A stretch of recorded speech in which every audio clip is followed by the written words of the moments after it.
कहाँ तक हो गया था?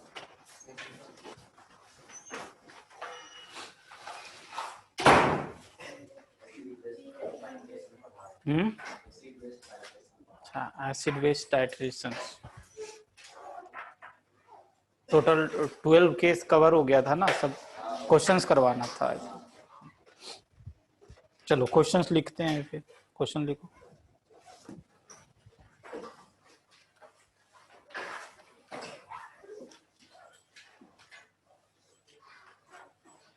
Calculate the pH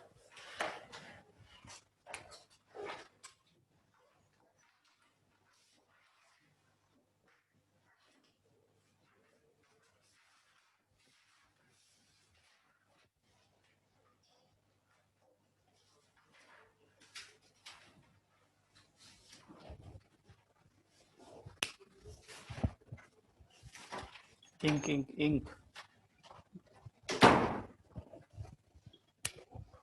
Calculate the pH of following mixture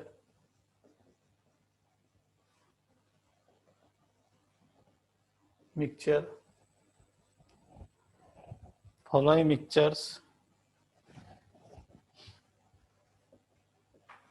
given the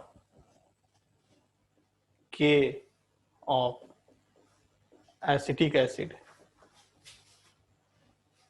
That one is equal to 2 into 10 raised to minus 5 and Kb of ammonium hydroxide.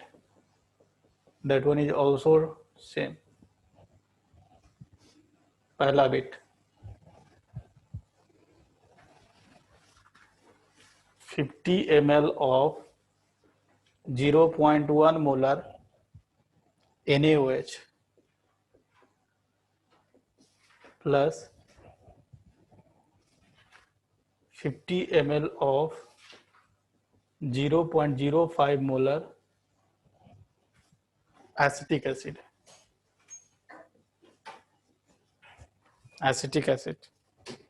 चलो इसको बनाओ, पहले जगह छोड़ दो।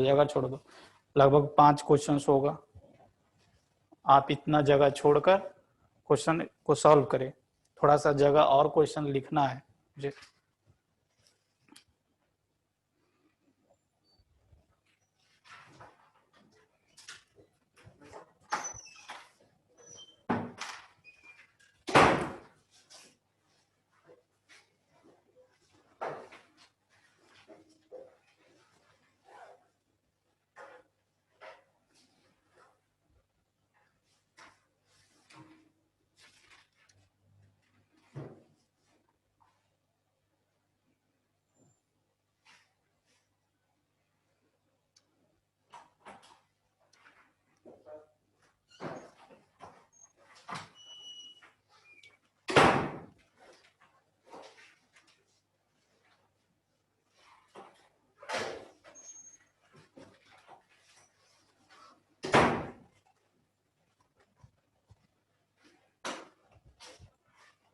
BBIT 50 ml of 0.05 molar NaOH.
हम्म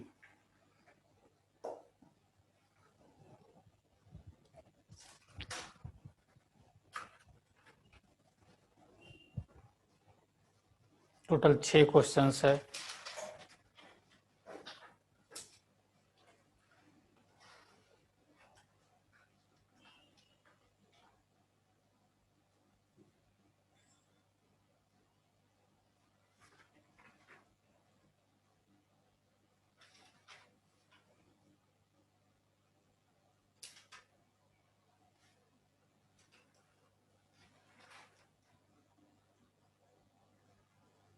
पहला बन भी गया होगा।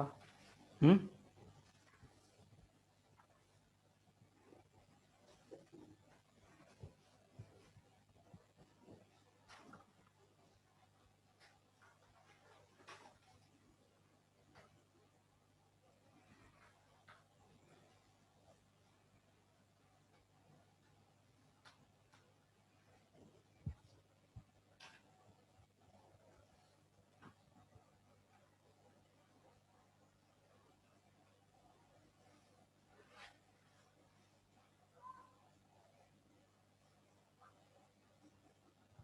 देखो अगर पहला बना लिए होंगे तो उसका आंसर क्या आता है। रिएक्शंस लिखे पहले, NaOH और एसिटिक एसिड रिएक्ट करेगा, सॉल्ट बनाएगा और प्लस वाटर। इसका कितना मिलीमोल्स है दिया हुआ, 5 मिलीमोल्स, 5 मिलीमोल्स इसका। इसका कितना millimoles, 2.5 millimoles. Which one will be limiting reagent, यही आपका लिमिटिंग रिएजेंट होगा। ये कितना बचा रह जाएगा, 2.5। मीन्स हम लोग बोल सकते हैं ऐसे, कॉन्सेंट्रेशन ऑफ OH माइनस जो लेफ्ट होगा बचा हुआ रहेगा, क्योंकि यही स्ट्रॉन्ग बेस है, ये सॉल्ट भी बनेगा बट इसका जो हाइड्रोलिसिस होता है नेग्लिजिबल होता है। ये जो सॉल्ट जो पीएच होगा ना फाइनल सॉल्यूशन का, इस सॉल्ट के ये जो बेस जो बचा हुआ बेस के कारण ही पीएच होगा। तो हम लोग OH माइनस जो लेफ्ट होगा दैट विल बी कितना, 2.5 अपॉन 100। हाँ जो भी आए ये कितना जाएगा ऐसे ही लिख देता हूँ, 2.25 इंटू 10⁻³ -3। अब आप POH निकाल ले, POH क्या हो जाएगा, 3 माइनस लॉग 25, ये 5 का स्क्वायर, तो ये कितना हो जाएगा 5 इंटू 0.3, ये कितना हो जाएगा 3, हाँ ये 2 इंटू ये हो जाएगा 0.6, 0.6 इसमें माइनस हो जाएगा 2.4।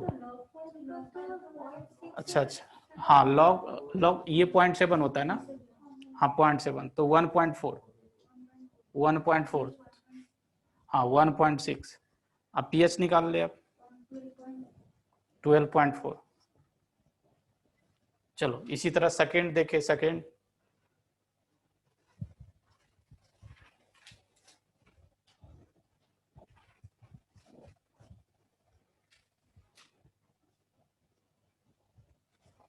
ये 12.4 आ गया। चलो देखे सेकेंड,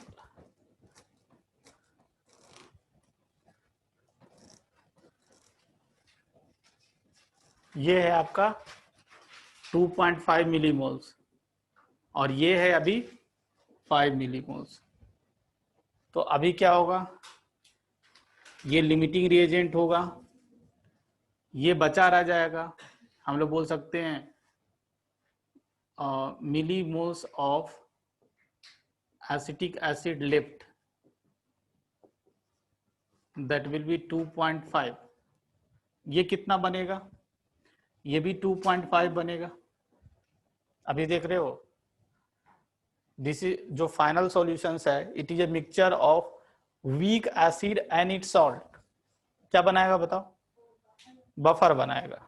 ये जो बनाएगा ना फाइनल सॉल्यूशन जो देख रहा है ना, ये बफर बनाएगा। कैसा बफर, वो भी एसिडिक बफर बनाएगा, एसिडिक बफर। एसिडिक बफर के केस में पीएच निकालना सिखाए हैं, POH that one is P के 4.74 हो जाएगा, डायरेक्टली बता रहा हूँ 4.74 plus log salt upon acid. Salt का कॉन्सेंट्रेशन ये तो मिली मोल्स है और टोटल वॉल्यूम तो 100 हो जाएगा, यहाँ पर भी 2.5 अपॉन 100, ये तो कैंसल हो गया, ये log 10 हो गया, मीन्स क्या आ जाएगा 4.74, यही आपका आंसर हो।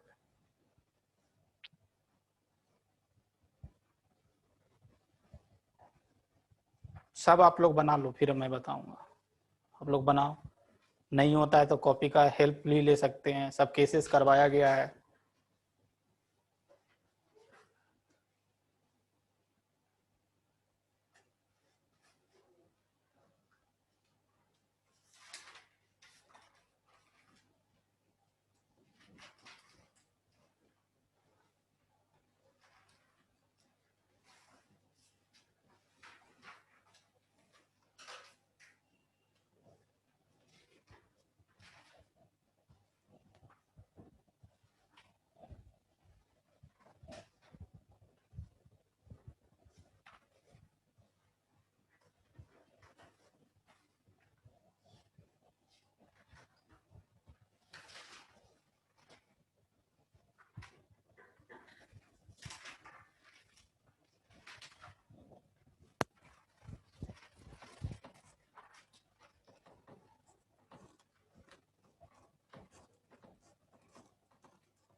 हाँ H2 होगा तो उसको तो बना लो, सॉल्ट वाटर ही फॉर्म होता है।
NH4Cl अगर बचेगा तो बताया था ना, अभी ये देखो इसका हाइड्रोलिसिस होगा, वो जो सॉल्ट बना उसका हाइड्रोलिसिस होगा। देखो सॉल्ट कैसा है,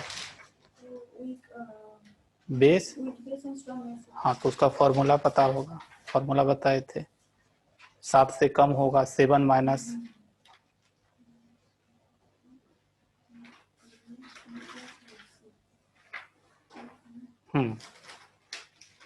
सही सही।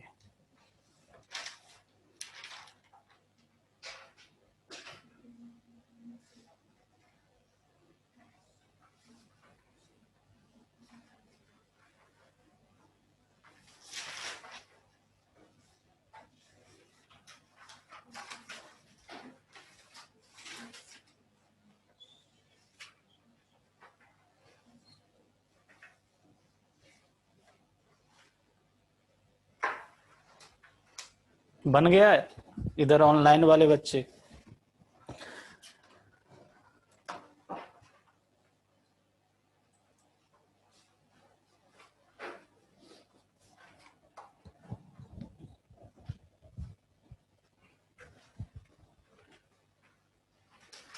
चलो देखो, सी वाला, ये NaOH प्लस HCl रिएक्ट करेगा, सॉल्ट और वाटर बनाएगा। ये कितना है? 5 मिलीमोल्स, 5 मिलीमोल्स। ये भी देखा जाए तो 5 मिलीमोल्स, 5 मिलीमोल्स। ये भी जीरो होगा, ये भी जीरो होगा, और ये 5 मिलीमोल्स फॉर्म होगा। तो ये कैसा सॉल्ट है? This is salt of strong acid and strong base. इसका हाइड्रोलिसिस नहीं होता है, बताया गया है, और इसलिए पीएच क्या हो जाएगा? 7 हो जाएगा। D, NH4OH plus HCl gives rise to salt और वाटर। डी, ये है आपका 5 मिलीमोल्स, और ये है आपका 2.5 मिलीमोल्स। ये लिमिटिंग रिएजेंट, ये 2.5 मिलीमोल्स बच जाएगा, और ये 2.5 मिलीमोल्स फॉर्म होगा। ये कैसा है?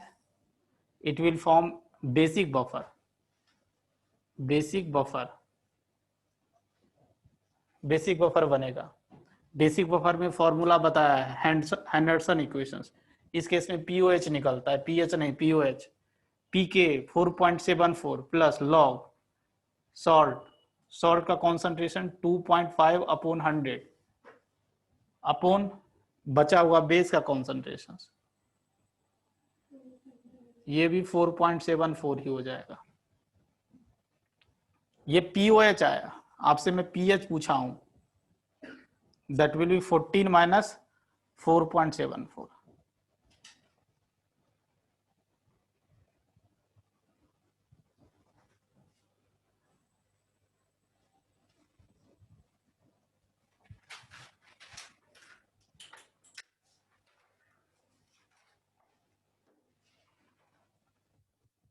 चलो ये हो गया होगा। नेक्स्ट देखें,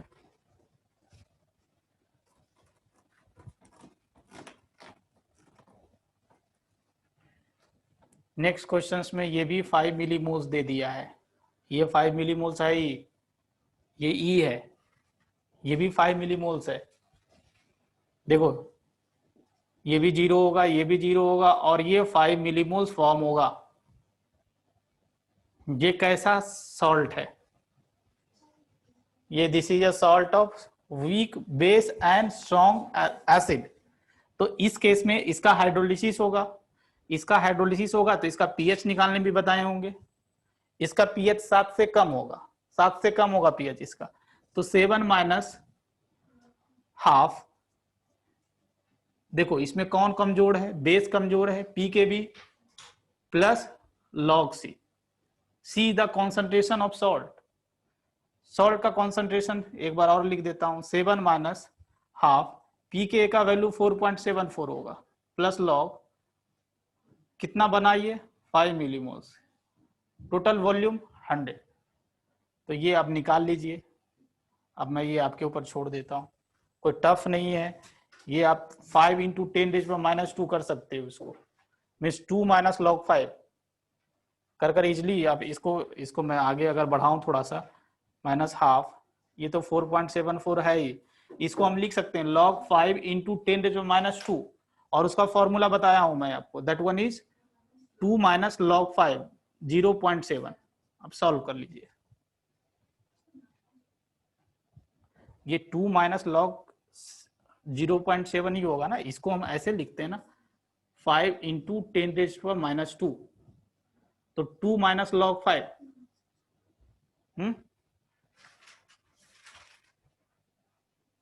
तो ये पीएच निकल गया होगा। लास्ट केस, लास्ट केस क्या है? एफ वाला। ये आपका है NH4OH और प्लस एसिटिक एसिड, ये दोनों रिएक्ट करेगा, सॉल्ट और वाटर बनाएगा। देखा जाए तो ये है आपका 2.5 मिलीमोल्स, और ये भी आपका है 2.5 5 मिलीमोल, दोनों जीरो होगा, ये भी कंज्यूम होगा 100%, ये भी कंज्यूम 100% होगा, और ये कितना बनेगा 2.5 मिलीमोल्स। इस सॉल्ट का हाइड्रोलिसिस से होगा। ये कैसा सॉल्ट है? This is salt of weak acid and weak base. इस केस में पीएच निकालना बताया हूं मैं। PH is equal to 7 plus 1/2 pK minus pKb means 4.74 minus 4.74, तो ये तो 7 ही आ गया।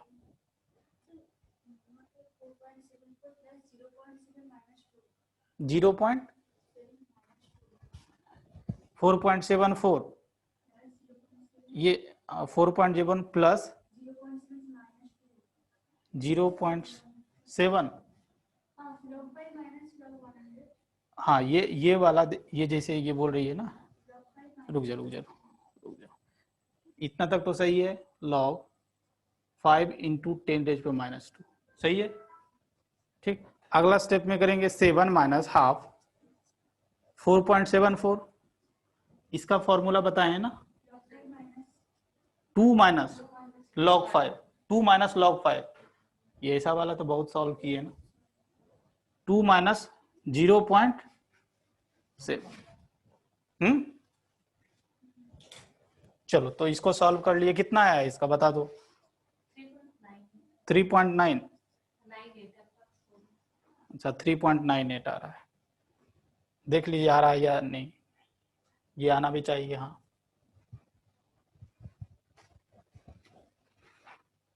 चलो, तो ये जो 5-6 क्वेश्चन था सॉल्व कर लिए हम लोग। तो आपको ये समझ में आना चाहिए कि फाइनल सॉल्यूशन फार्मूला यूज करने के लिए आपको फाइनल सॉल्यूशन कैसा है, वो बफर बन रहा है कि सॉल्ट बन रहा है, ये सब देखना पड़ेगा कि न्यूट्रल सॉल्ट बन रहा है, उसके अकॉर्डिंग फार्मूला अप्लाई करोगे।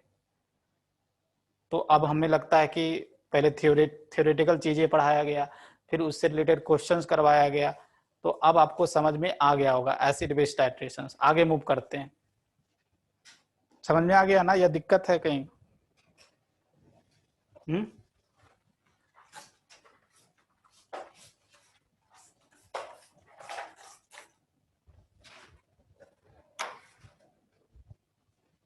इसमें और एक पार्ट बचा हुआ था, कौन सा पार्ट बताओ?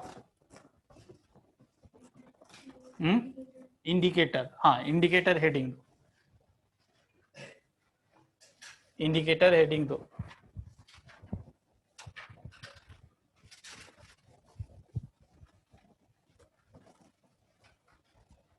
तो इंडिकेटर होता क्या है पहले तो मैं ये पूछूंगा।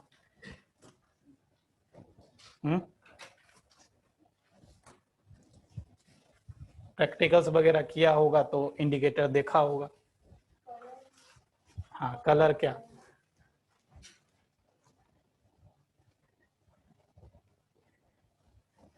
मतलब इंडिकेटर एक जादू है जो डिफरेंट डिफरेंट कलर शो करता है ना,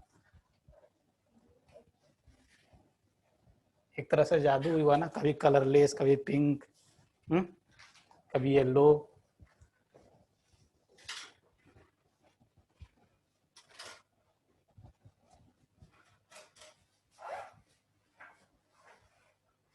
इंडिकेटर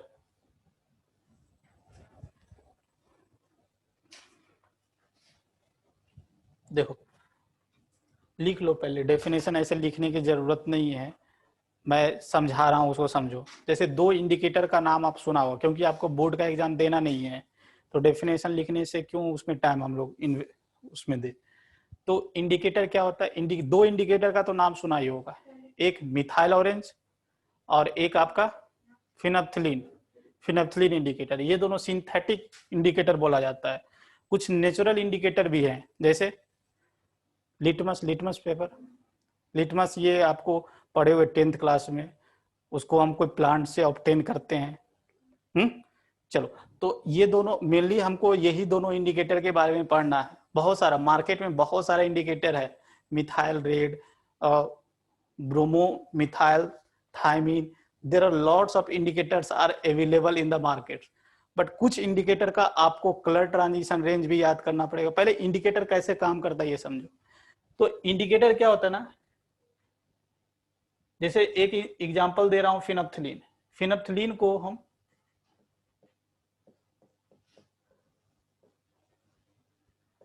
फिनप्थलीन फिनप्थलीन को हम HPS से रिप्रेजेंट करेंगे। HPS HPS से। ये फिनप्थलीन क्या है? एक वीक ऑर्गेनिक एसिड है। तो ये क्या होता है ना, ये जो HPH, ये अपने आयंस के साथ इक्विलिब्रियम में आ जाता है। एसिड है ना, तो H+ कुछ देगा। ये फिनप्थलीन क्या है? फिनप्थलीन एक इंडिकेटर है जो क्या मेनली है, that is weak organic acid. इसी तरह मिथाइल ऑरेंज क्या है? That is weak organic base बोलेंगे उसको। इसको हम पानी में डाल देंगे तो क्या होगा? ये H+ और pH- में टूट जाएगा। समझा? ये वाला जो पार्ट होता है ना, इसको हम लोग बोलते हैं एसिडिक फॉर्म। क्या बोलते हैं? Acidic form. ये वाला जो पार्ट होता है ना, इसको क्या बोलते हैं हम लोग? इसका बेसिक फॉर्म। या इस पार्ट को और भी हम लोग बोलते हैं, दिस वन इज क्या? देखो, ये आयनाइज्ड हो गया है, तो इसको बोला जाता है आयनाइज्ड फॉर्म। इसको क्या बोला जाता है? Un-ionised form. ये टूटा नहीं है, इसलिए इसको क्या बोलेंगे? अन आयोनाइज्ड फॉर्म। इसको क्या बोलेंगे? Ionised form.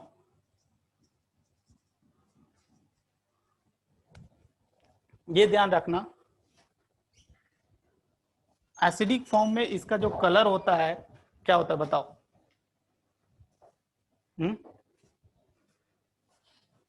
एसिडिक याद किया होगा ना, ये इसका दो कलर होता है, एक कलरलेस होता है और एक पिंक होता है। तो ये ध्यान रखना, एसिडिक फॉर्म या अनआयनाइज्ड फॉर्म में इसका जो कलर होता है दैट वन इज व्हाट? हम लोग कलरलेस बोलते हैं। और इसका बोलते हैं दैट वन इज पिंक। इसको कैसे याद रखोगे? तो किस ऑर्गेनाइजेशन में पढ़ रहे हो? करियर पॉइंट में पढ़ रहे हो। तो एसिडिक फॉर्म में कलरलेस, बेसिक फॉर्म में पिंक, पी से पिंक। चलो, तो ये कलरलेस और पिंक। इसी तरह थोड़ा सा हम लोग बात कर लेते हैं बेसिक वाला indicator, that one is methyl orange.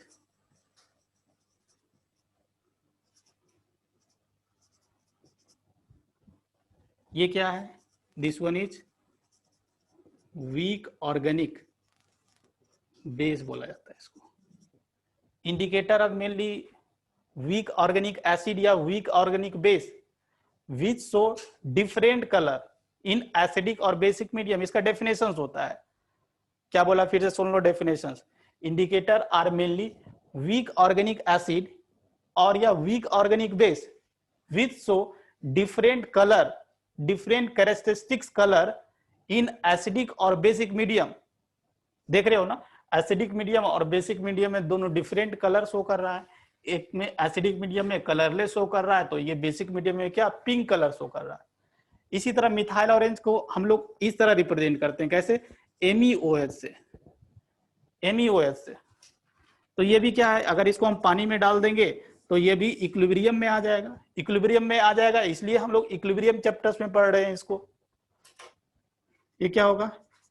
Me+ और OH- आयन में ब्रेक हो जाएगा। ये इसका क्या, कौन सा फॉर्म है बताओ? तो हम बोलेंगे इसका बेसिक फॉर्म है। बेस है ना, ये इसका बेसिक फॉर्म है। और ये वाला क्या है बताओ? इसका एसिडिक फॉर्म है, या इसको हम बोल देंगे अनआयनाइज्ड फॉर्म, और या इसको हम लोग आयनाइज्ड फॉर्म बोल देंगे।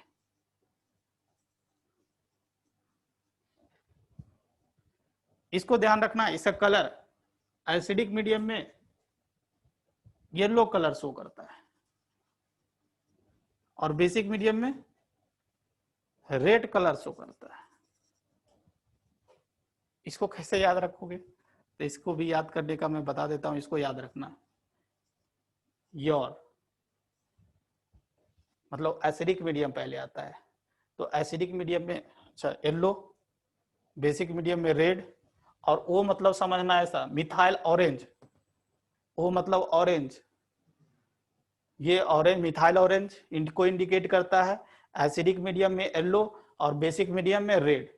और उसके लिए क्या कोड बताया, सीपी। एसिडिक मीडियम में कलरलेस, बेसिक मीडियम में पिंक। ये किसके लिए है, फिनप्थलीन के लिए है, और ये किसके लिए है, मिथाइल ऑरेंज के लिए।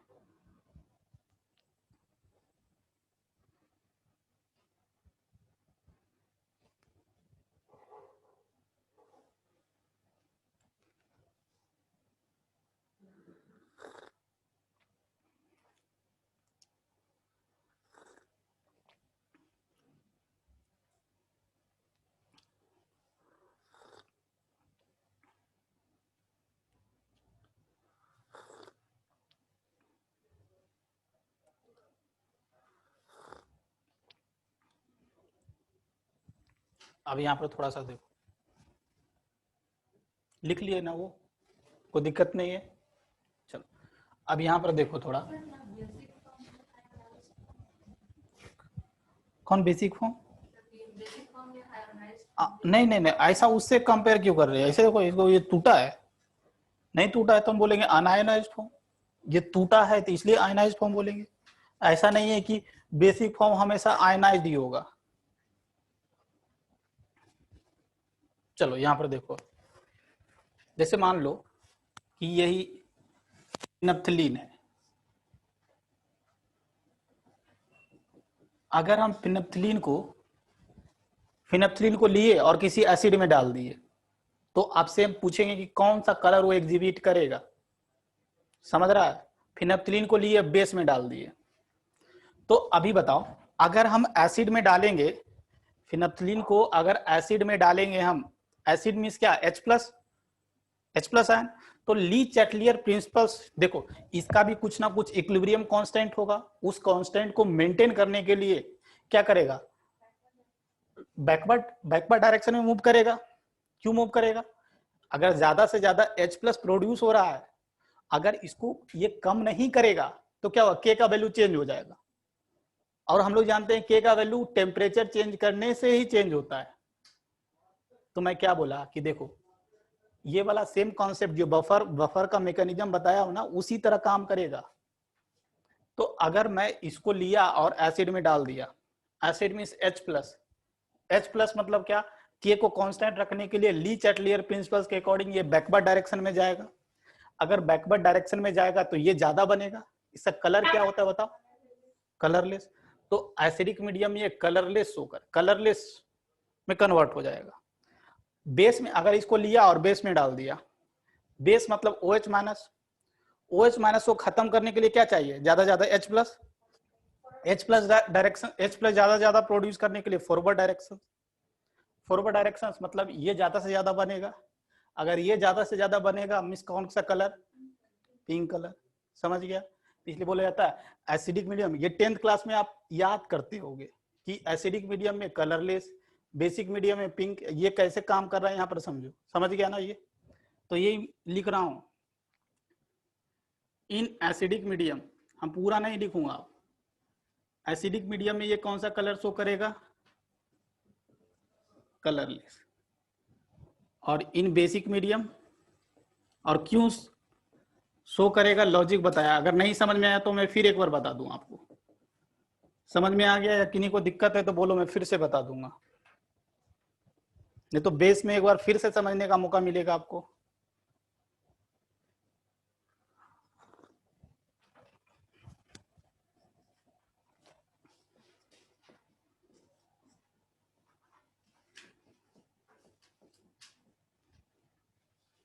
बताओ, अब यहाँ पर आपसे ही पूछेंगे हम कि ये जो मिथाइल ऑरेंज है, मिथाइल ऑरेंज को लिए और किसी एसिड में डाल दिए, एसिड में डाल दिए मतलब H प्लस आयन ज्यादा है आपके पास, H प्लस आयन ज्यादा है तो उसको खत्म करने के लिए OH माइनस आयन ज्यादा चाहिए।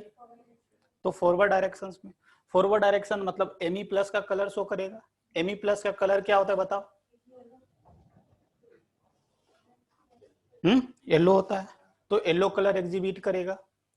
फिर इसी तरह बेसिक मीडियम में अगर इसको लिए और बेसिक मीडियम में डाल दिए, basic medium means OH minus ज्यादा है आपके पास, OH माइनस आयन ज्यादा है, तो क्या करेगा बताओ, OH बैकवर्ड डायरेक्शन में जाएगा, तो इसका कलर एग्जिबिट करेगा रेड कलर। तो यही चीज हम लिख देता हूं, इन एसिडिक मीडियम,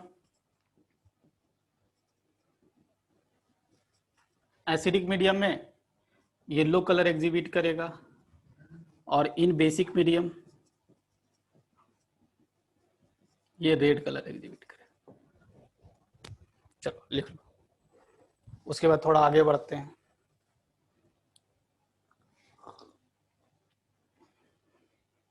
अब एक फॉर्मूला आएगा आपके सामने, फॉर्मूला याद भी करते होंगे, याद है कि नहीं को फॉर्मूला?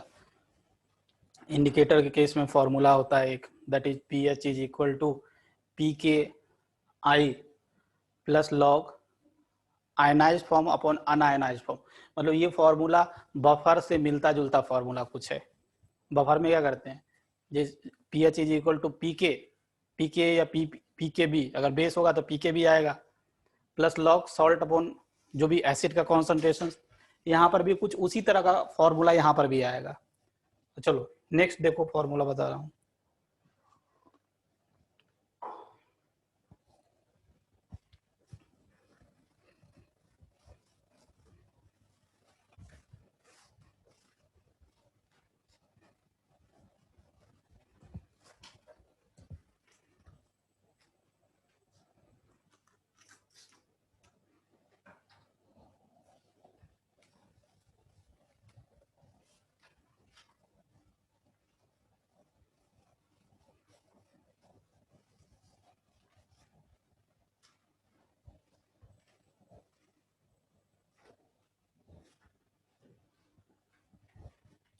देखो यही इंडिकेटर को लेकर चल रहा हूं मैं, ये H प्लस और ये PH माइनस।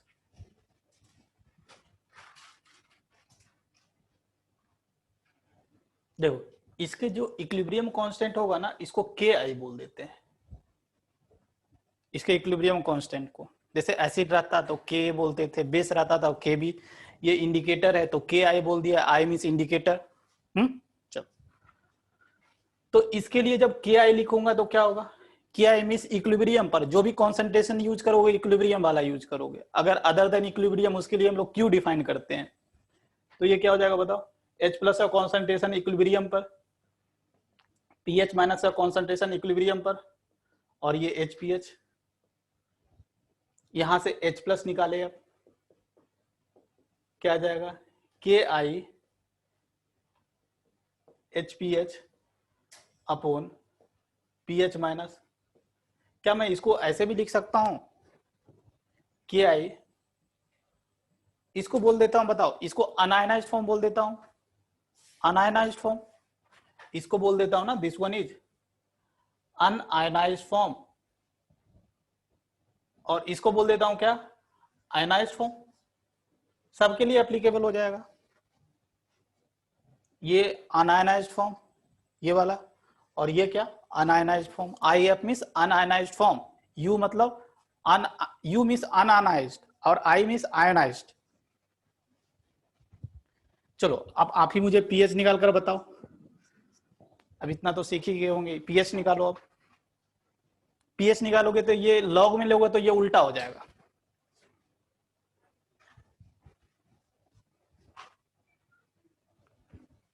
पीएच क्या हो जाएगा, ऐसा आएगा, देखो ऐसा आ रहा है तो आपका सही है।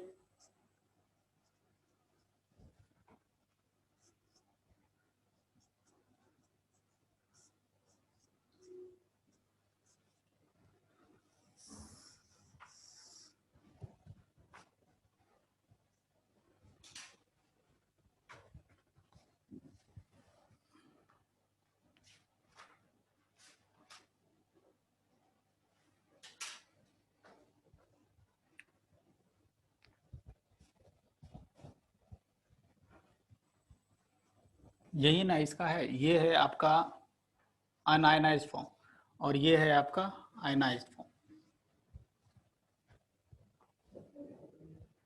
ऐसा फॉर्मूला है ना, इसी तरह का है। चलो इतना तो समझ गए। चलो अब यहां पर देखें, देखो जनरलाइज कर रहा हूं, ये कलर, जैसे अगर मैं बात करूं, ये कलरलेस, अगर मैं फिनेथिलीन के केस में बात करूं तो ये जब ये फॉर्म डोमिनेट करता है, एचपीएच डोमिनेट करता है तो कलरलेस शो करता है, कलरलेस। अगर ये वाला फॉर्म डोमिनेट करता है तो पिंक कलर शो करता है। बट जनरलाइज कर रहा हूं, हम ये बोलता हूं ना, ये कलर 1 शो करेगा, कलर 1 शो करेगा, मतलब इस केस में कलर 1 क्या, कलरलेस, और इस केस में कलर 2 क्या, पिंक। बट जनरलाइज बोल रहे हैं ये कलर 1 और ये कलर 2।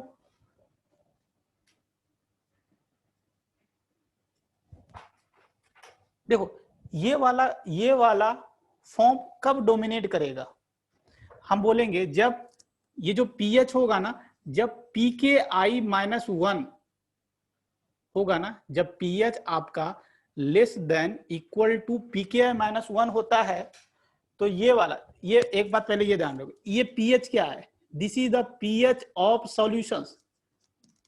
मतलब जिस इंडिकेटर को किसी सॉल्यूशन में डालोगे तो ये जो फाइनल जो पीएच होगा that is the pH of solutions.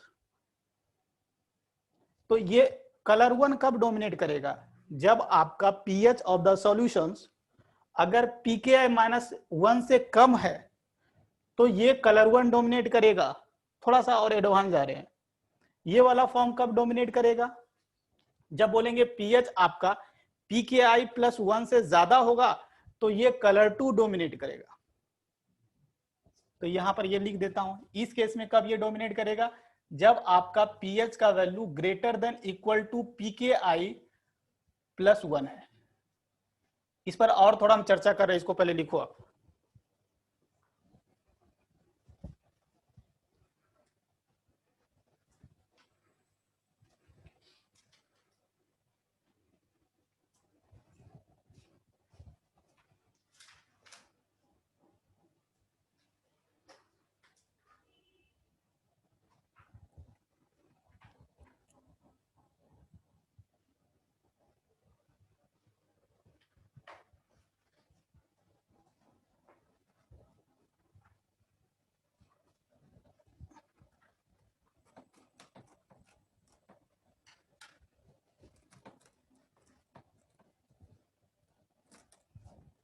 देखो मैं क्या बोलना चाह रहा हूं, देखो यहां पर दो केस ले रहा हूं। If pH of solution is pKi -1, जब मैं बोला कि जब pKi -1 से कम होगा तो ये कलर 1 शो करेगा, मतलब कलरलेस शो करेगा, इस केस में करना चाहिए। देखो फॉर्मूला भी यही बोलेगा, हम जनरल जानते हैं पीएच निकालने का formula, that one is pKi plus log ionised form upon unionised form, ये फॉर्मूला होता है। तो अभी पीएच की जगह मैं क्या रख दूंगा, ये वैल्यू pKi -1 रख दूंगा, that one is equal to pKi plus log ionised form upon unionised form होगा। देखो ये तो इससे कैंसिल हो गया, क्या आ गया बताओ, log something is equal to -1। इसका मतलब होता है ये तभी पॉसिबल है कि ionised form upon unionised form का वैल्यू 1/10 है, तभी ये पॉसिबल है। जैसे हम जानते हैं ना ये चीज कि log x is equal to अगर -1 है तो इसको हम ऐसे लिखेंगे ना, log x is equal to log -1 के जगह मैं यही लिखूंगा log 10⁻⁻1, तभी ना कंपेयर करोगे x इज इक्वल टू 10⁻1। तो यही चीज तो मैं किया हूं यहाँ पर।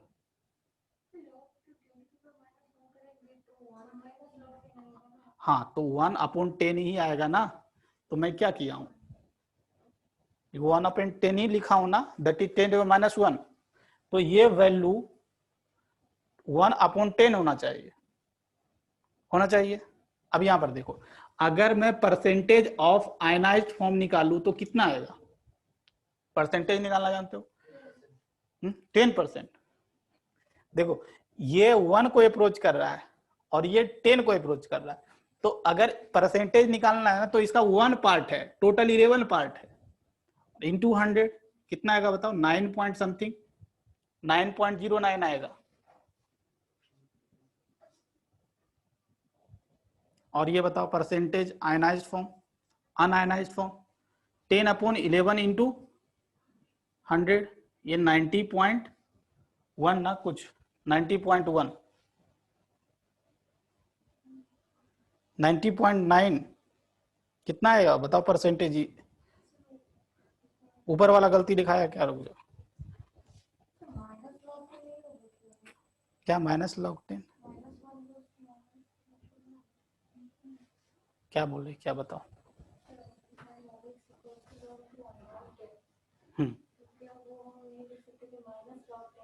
-log 10 लिख कर क्या करेगी बताओ। अच्छा -log 10 लिख दिए आप, तो उससे क्या करोगे, क्या इससे इसको कंपेयर करोगे, इससे इसे कंपेयर करने के लिए इस माइनस को यहाँ लाना पड़ेगा ना, तभी कंपेयर हो पाएगा ना। लॉग इधर भी इधर लॉग, दोनों को कैंसिल कर दिए, तभी ना ये होगा x is equal to 10⁻1, that is 1/10, समझ गई। तो ये मैं देख रहा था, रुक जाओ, परसेंटेज निकालना था, ये 90.9, ये 90.9% और ये वाला है 9.1%। चलो ऐसा है,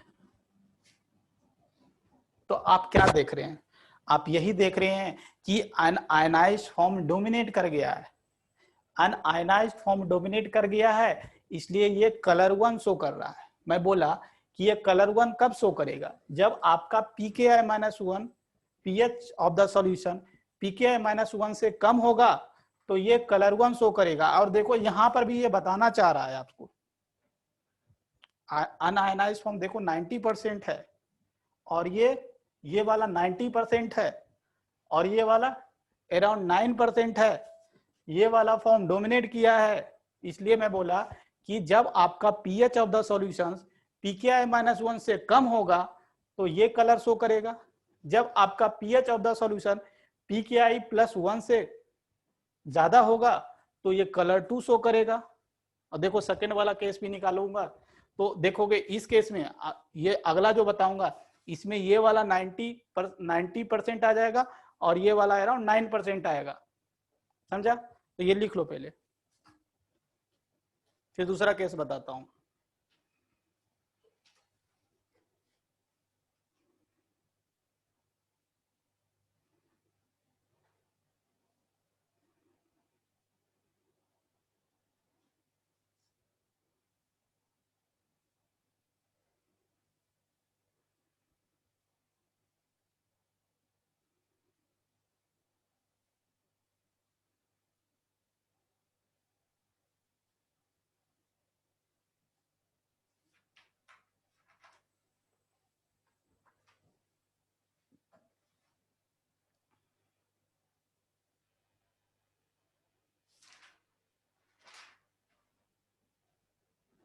चलो दूसरा केस ले रहा हूं। ये फर्स्ट केस था, अभी सेकंड केस,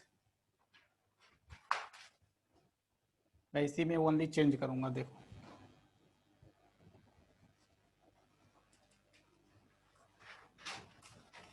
सेकंड केस तैयार है, देखो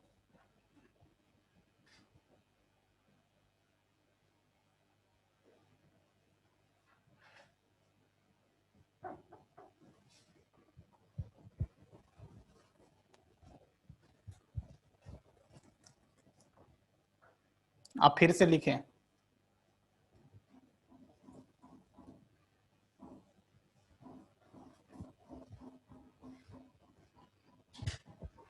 आपको समझ में आ रहा होगा क्यों ये कलर 2 शो करता है, क्योंकि इस केस में अनआयनाइज्ड फॉर्म डोमिनेट कर गया है, ये अराउंड 90% है। तभी मैं बोला कि जब आपका pH of the solution pKi+1 से ज्यादा होगा तो ये कलर शो करेगा, जब pH of the solution pKi-1 से कम होगा तो आपका कलर 1 शो करेगा। इसलिए बोला जाता है किसी भी इंडिकेटर का कलर ट्रांजिशन रेंज जो होता है that one will be pKi-1 से लेकर pKi+1 तक होता है। पहले ये लिख लो फिर वो लिखाता हूं मैं।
लिख लिए ना दोनों? नोट लिखो, नोट नंबर 1, नोट 1 लिख लो। पहला, the colour shown by an indicator color shown by an indicator depend on pH of the solution, pH of the solutions.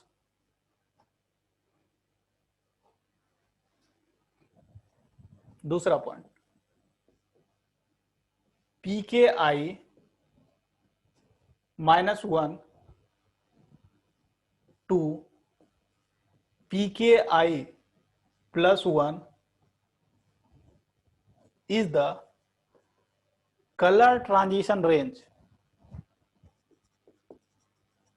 color transition range CTR बोलते हैं, colour transition range of an indicator.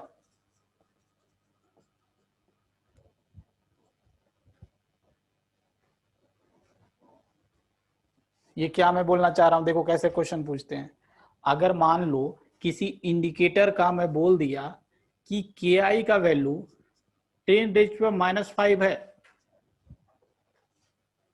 मान लो कोई indicator X है, उसका KI का value इतना है, तो मुझे बताओ what is the colour transition range of indicator.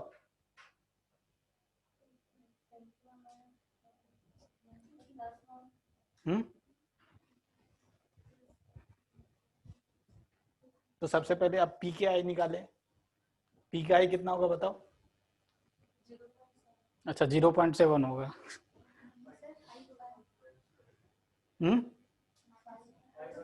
5 होगा, 5 होगा ना। PKI कैसे निकाले? Negative logarithm of this value, तो -5 और एक माइनस पहले से है, वो 5 आ जाएगा, तो PKI 5 हो गया। उस इंडिकेटर X का PKI का वैल्यू 5 है, तो इसका कलर ट्रांजिशन रेंज क्या होगा? देखो PKI -1 मीन्स इसका 4 से लेकर 6 तक, 4 से लेकर 6 is the colour transition range. मतलब वो इंडिकेटर 4, अगर उस pH ऑफ द सॉल्यूशन 4 से कम रखोगे तो कलर 1 शो करेगा। मतलब अगर मैं मिथाइल ऑरेंज ले लूं तो ये कौन सा कलर शो करेगा? ये रेड कलर शो करेगा। अगर आप pH ऑफ द सॉल्यूशन 6 से ज्यादा रखोगे तो कौन सा कलर शो करेगा? Yellow colour. समझ रहा है? तो ऐसे ऐसे KI का वैल्यू दे देगा और बोलेगा बताओ इंडिकेटर का CTR क्या होगा, तो हम निकाल सकते हैं ना। क्या रेड और येलो का बोला? देखो हम जानते हैं मिथाइल ऑरेंज वाला केस में बताया ना मैं कि अगर ये फॉर्म डोमिनेट करता है तो येलो कलर, मतलब ये एसिडिक फॉर्म है इसका, और ये बेसिक फॉर्म है, और ये रेड कलर। ठीक, तो मैं ये बोला कि अगर आप pH ऑफ द सॉल्यूशन 4 से कम रखोगे तो वो, अगर ये मिथाइल ऑरेंज होगा तो कौन सा कलर होगा बताओ? रेड कलर, ये वाला। अच्छा अच्छा अच्छा, ये अगर 4 से कम रखोगे तो हाँ ऑब्वियसली ये रेड कलर, और अगर 6 से ज्यादा रखोगे तो येलो कलर। देखो इस केस में ये क्या, इसका ये जो होगा दैट वन PKI -1, हाँ PKI -1, और ये वाला फॉर्म कब, ये कलर कब शो करेगा? जब PKI +1 से ज्यादा होगा।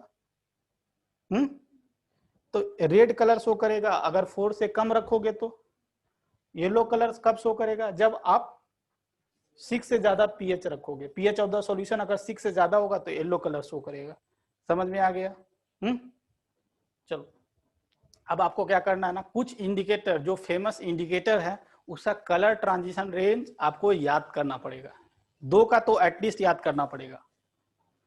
चलो तो उसके लिए भी मैं कुछ हेल्प कर दूंगा आपको, कैसे याद करोगे। तो ये कलर ट्रांजिशन रेंज समझ गया। उसके बाद लिखो नोट नंबर 3 लिख लो, इधर इंडिकेटर दे देता हूं, इंडिकेटर, और इधर सीटीआर, सीटीआर,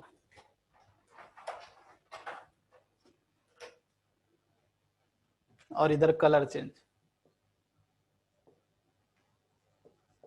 पहला इंडिकेटर जिसको, जो कि दो फेवरेट इंडिकेटर है, दैट वन इज, एक तो फिनप्थलीन,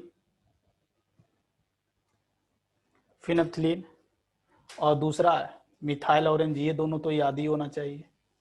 फिनप्थलीन का जो सीटीआर होता है, ये ध्यान रखिएगा आप, ऐसे 3110 याद रखना, 3110 मतलब 8.3 से लेकर 10 तक, मतलब 8310, 8310 सर, हाँ, मतलब 8.1 से 10 तक इसका सीटीआर रेंज होगा। मतलब अगर आप पीएच ऑफ द सॉल्यूशन 8.3 से कम रखोगे तो कौन सा कलर ये शो करेगा, बताओ, कलरलेस। अगर आप 10 से ज्यादा रखोगे तो ये कौन सा कलर एग्जिबिट करेगा, पिंक कलर एग्जिबिट करेगा। समझ गए ये?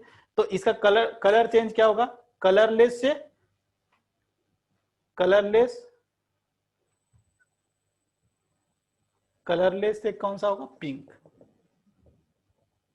मतलब अगर आप 8.3 से कम रखोगे तो कलरलेस, अगर आप 10 से ज्यादा रखोगे तो पिंक कलर।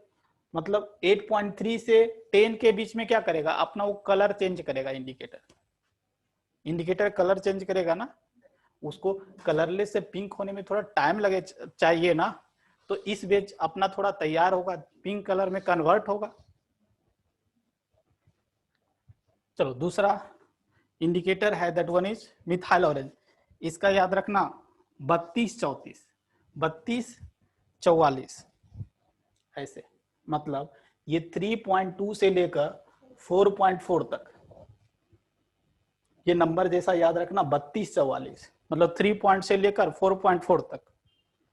ये कौन सा कलर बताओ, रेड टू, रेड टू, ये दोनों फेमस है जो बता दिया मैं। एक होता है ब्रोमोथाइमल ब्लू, लिख लो, ऐसे जरूरी नहीं है, ये दोनों आपको ध्यान रखना, ब्रोमोथाइमल, ब्रोमोथाइमल ब्लू। इसका जो सीटीआर होता है 6.2 से लेकर 7.4 तक। बहुत सारा मार्केट में बहुत सारा इंडिकेटर है, अवेलेबल है, हर एक का तो याद नहीं, बट ये दोनों का आपको याद रखना मस्ट है। इसका जो कलर ट्रांजिशन रेंज होता है orange to blue.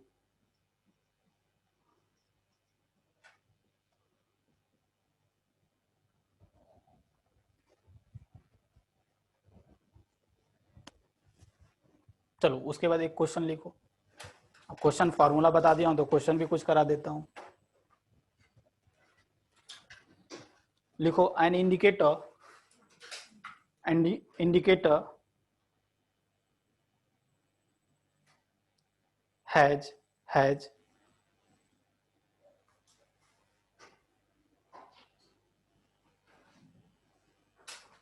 unionized form, unionized form, unionized form equal to 20%, unionized form 20% and ionized form 80%, 80% at pH is equal to 3, at pH is equal to 3। इस pH पर ये कुछ ऐसा बता दिया मैं, आगे क्वेश्चन कंटिन्यू करें। And what will be the pH, and what will be the pH comma when unionized form is equal to 60% and ionized form is equal to 40%।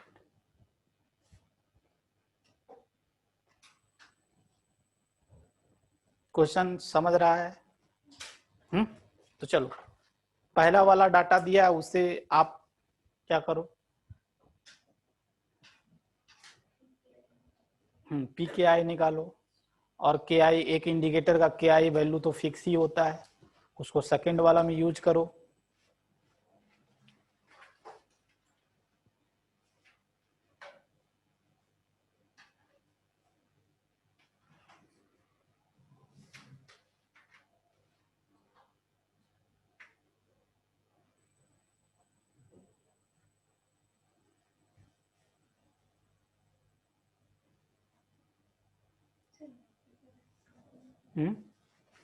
Low 2 into log 2 का वैल्यू 0.3 ना। देखो log 2, 3 और 5, ये 3 का तो याद रखना मस्ट है। और ये इस तरह याद रखना है कि आपको अगर नींद से भी उठा दिया जाए तो आप बोलने में सक्षम हो।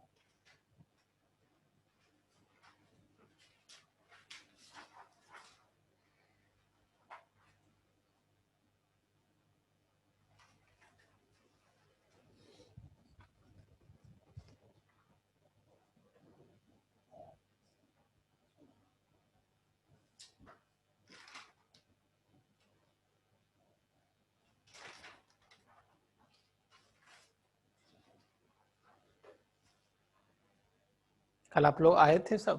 कल कल नहीं आए? अच्छा है, कल एक ही क्लास था ना आई थिंक, फिजिक्स। लॉग 3 का वैल्यू 0.47 ना, 4947, 0.47।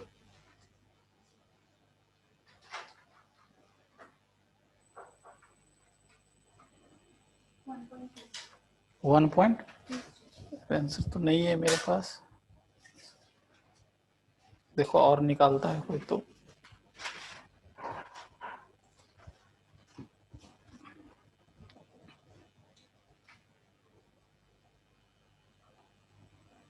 इंडिकेटर समझ में आ गया? क्या?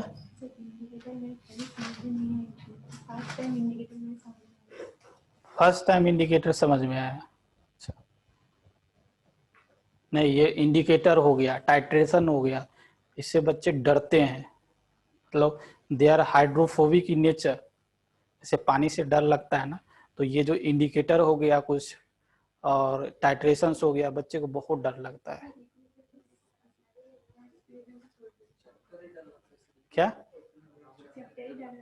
अच्छा, इक्विलिब्रियम चैप्टर ही डर लगता है, तो अगर ये इक्विलिब्रियम डर लग रहा है तो थर्मोडायनामिक्स कैसा लगेगा? थर्मोडायनामिक्स सही लगेगा। थर्मोडायनामिक्स, फिजिक्स में थर्मोडायनामिक्स चल रहा है, तो चल रहा है तो हेल्प मिलेगा, खाली साइन में ही चेंज आ जाता है और सब चीज सेम रहता है, फॉर्मूला भी थोड़ा बहुत चेंज होगा, फर्स्ट लॉ वगैरह वगैरह। आप लोग पर भी जुर्म किया जाता है, कहीं पर वो केमिस्ट्री में अलग फार्मूला याद कराया जाता है, फिजिक्स में अलग कराया जाता है, तो हम लोग क्या करें, हम लोग डिस्कवर किए क्या? जो डिस्कवर किया उसको पकड़ो जाओ।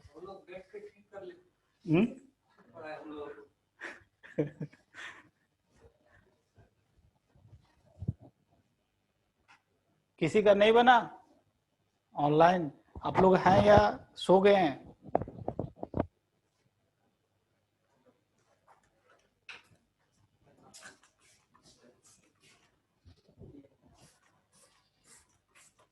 या 2-3 दिन हो गया? 2-3 दिन क्या, केमिस्ट्री की क्लास तो कल ही आप लोग का नहीं हुआ।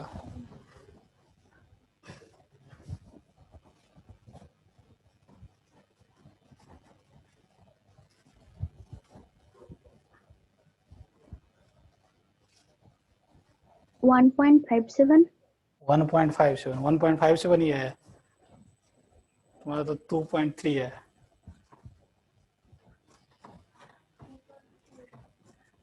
डिफरेंट आ रहा है क्यों?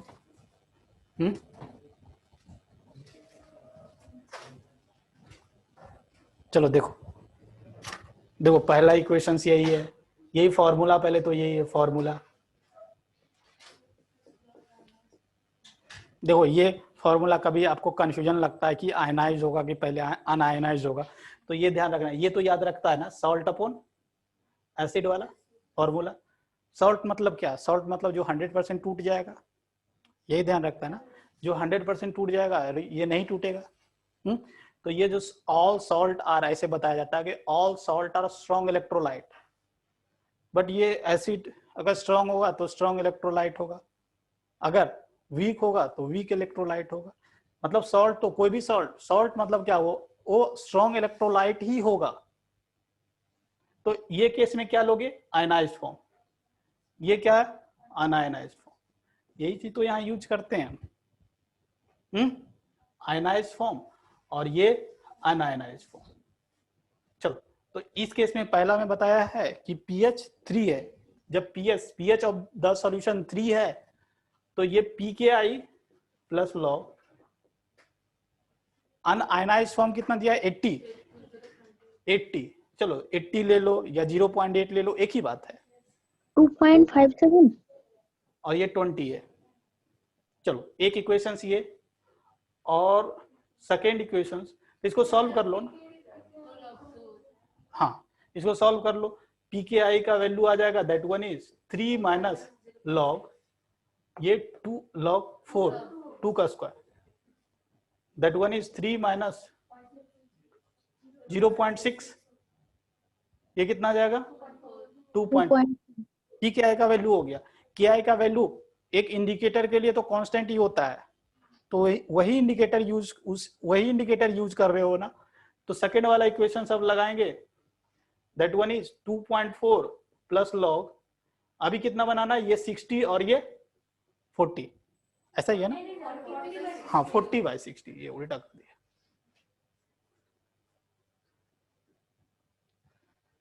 ये 2 और 3, तो ऐसे कर लेंगे ना, 2.4 प्लस लॉग 2 का वैल्यू 0.3 और ये माइनस 0.47 होगा ना, लॉग m अपॉन n, तो ये कितना आ जाएगा, देखो 4 7, 2.7 माइनस 0.47 कितना आ जाएगा, 2 कितना आएगा, 2.23, यही है ना। अच्छा चलो, तो ये अब आगे मूव करते हैं, इसका अगला एक और पार्ट बचा हुआ, that one is solidity product, solidity and solidity product लिखो।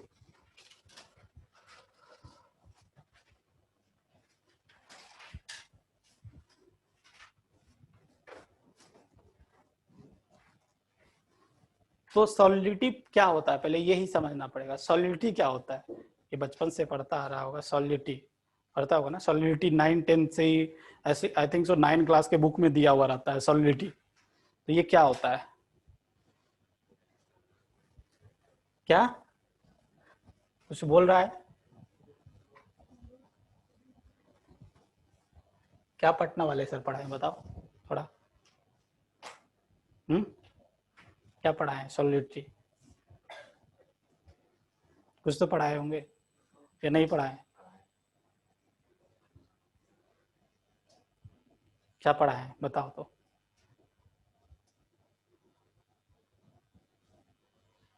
कुछ भी नहीं, कुछ भी दिमाग में नहीं आता है सर। हाँ सॉल्यूट, सॉल्यूट सॉल्यूशंस में कितना परसेंट है, कितना परसेंट डिसोसिएट करता है,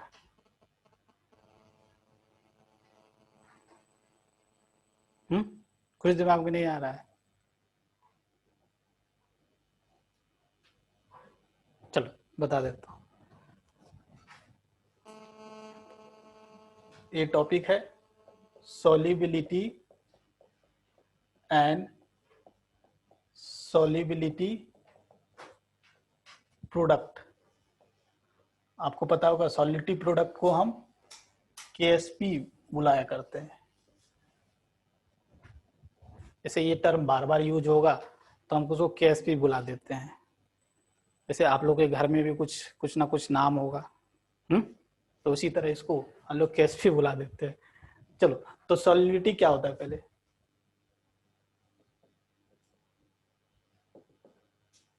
it is the maximum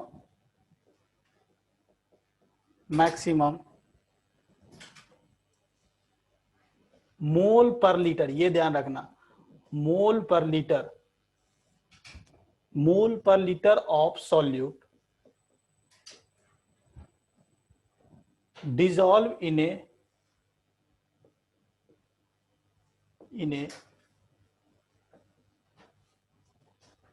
given, जो भी गिवन सॉल्यूशंस बोल देता हूं। चलो, ये बात ध्यान रखना, ये जो सॉल्यूट आप डिजोल्व करोगे ना, उसका यूनिट मोल पर लीटर होना चाहिए। अगर क्वेश्चंस में कभी मास पर लीटर वगैरह टर्म यूज किया है, तो आप क्या करोगे, उसको हमेशा मोल पर लीटर में कन्वर्ट करोगे। इवन मैं ये भी बता दूं, इसका यूनिट क्या है, इसका मोल पर लीटर यूनिट लोगे।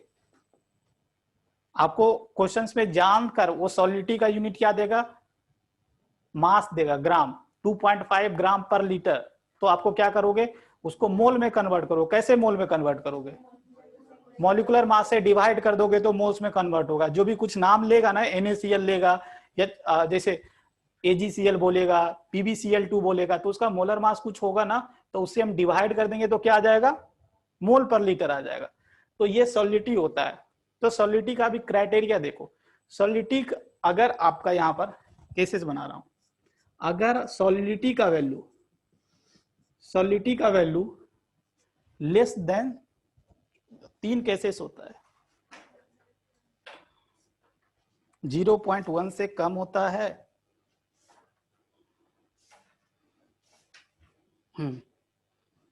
ग्रेटर देन 0.1 रहता है, 0.1 मोलर होता है। मोलर मतलब मोल पर लीटर। तो ये क्या होता है, दिस वन इज, हम लोग बोलते हैं सॉल्युबल सॉल्ट। जैसे NaCl क्या है, एक सॉल्युबल सॉल्ट है। ये पानी में देंगे तो 100% घुल जाता है, सॉल्युबल हो जाता है। देखो, अगर सॉलिडिटी का वैल्यू 0.1 मोलर से कम होता है और 0.01 मोलर से ज्यादा होता है, तो इस केस में जो सॉल्ट होता है उसको बोलते हैं स्लाइटली सॉल्युबल।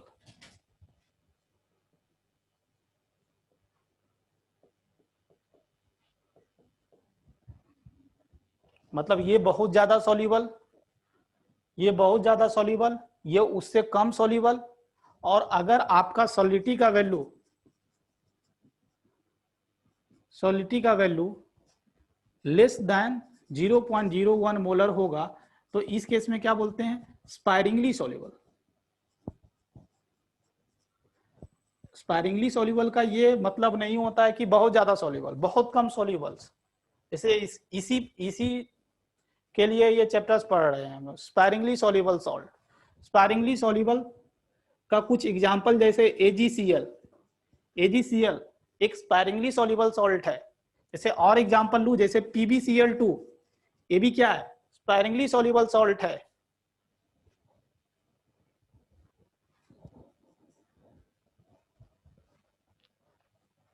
तो पहले सॉलिडिटी क्या होता है ये मैं बताया आपको। सॉलिडिटी का 3 कंडीशन बताया। हम इस चैप्टर्स में, क्योंकि इसी वाला केस में इक्विलिब्रियम आता है, इन दोनों केस में इक्विलिब्रियम आता ही नहीं है।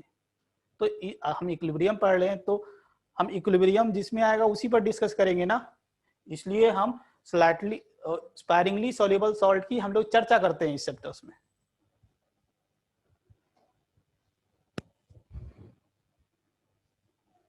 फिर उसके बाद हेडिंग लिखे यहीं पर आगे थोड़े बड़े, देखो, solubility equilibrium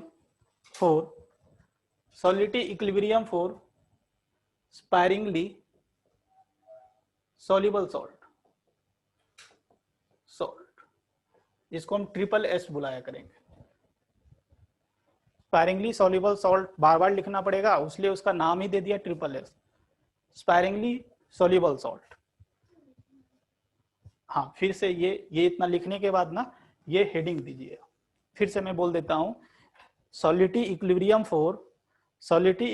for sparingly soluble salt.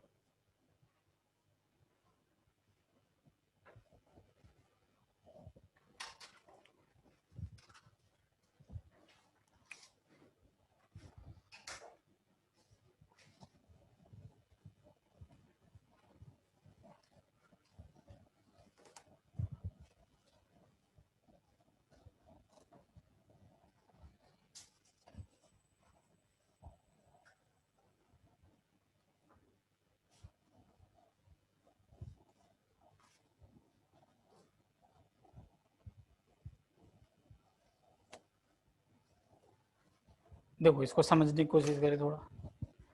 अब ये मान लो कि AB है, AB एक सॉल्युबल सॉल्ट है, पहला वाला केस ले रहा हूं। अगर ये सॉल्युबल सॉल्ट है, अगर AB सॉल्ट को लिए और पानी में डाल दिए तो ये क्या होगा, AB सॉल्ट को पानी में डालेंगे तो थोड़ा सा पहले ये भीग जाएगा। आप जैसे कहने का मतलब किसी चीज को पानी में फेंकते हो, डालते हो, तो क्या होता है, एकाएक पूरा तो भीग नहीं जाता है ना, पहले थोड़ा बाहर वाला सरफेस भीगता है। तो सॉल्ट के केस में पहले बाहर वाला सरफेस भीगेगा, ये क्या बनेगा, AB एक्वस बनेगा।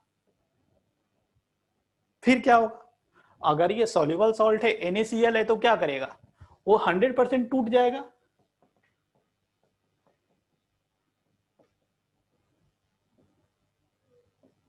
समझ में आया। अब यहां पर क्या है, अगर मान लो कि अभी AB अभी एक स्पायरिंगली सॉल्युबल सॉल्ट है,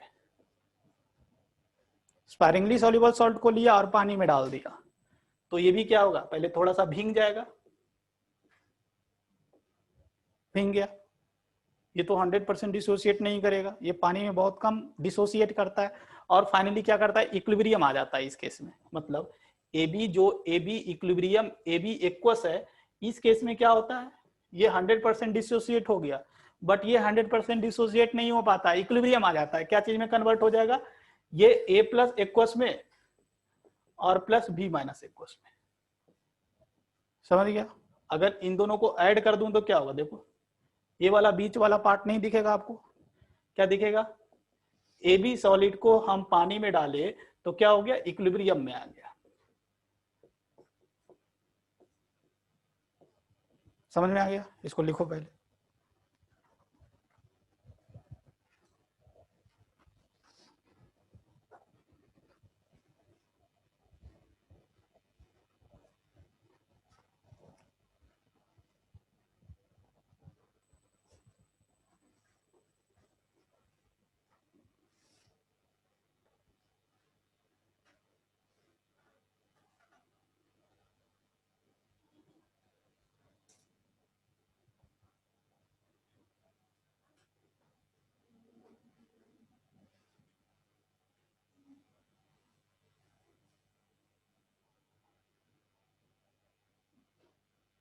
हो गया, लिख लिया।